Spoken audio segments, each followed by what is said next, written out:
રાજકોટ મહાનગરપાલિકામાં આજે જ મ્યુનિસિપલ કમિશનરને પત્ર પાઠવવામાં આવે છે આની વહીવટી મંજૂરી ન આપો।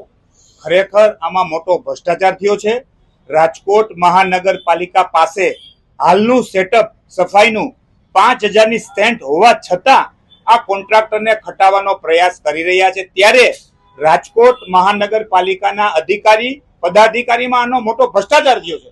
ખરેખર પેલા જે કોન્ટ્રાક્ટ જે 10 વર્ષ જો આપવામાં આવ્યો છે, ખરેખર કામ જોઈને એને કોન્ટ્રાક્ટ અપાવવામાં આવે એવી અમારી કોંગ્રેસ પક્ષની માંગણી છે।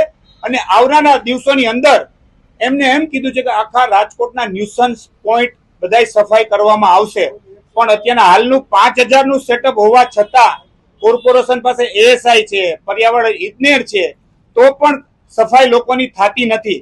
આમાં ક્યાંક ને ક્યાંક ભાજપના પદાધિકારી અને ક્યાંક ને ક્યાંક આમાં સલવાયેલા છે અને આમાં ખૂબ મોટો ભ્રષ્ટાચાર થયો છે અને આની વહીવટી મંજૂરી ન આપવામાં આવે કોંગ્રેસ પક્ષની માંગણી છે અને આજે મ્યુનિસિપલ કમિશનરને રજૂઆત કરવામાં આવી છે। એ ખોટી વાત છે। રાજકોટ મહાનગરપાલિકામાં મોટામાં મોટી આ 1000 કરોડનું દરખાસ્ત જે પાસ કરવામાં આવી છે મોટું કૌભાંડ જ છે।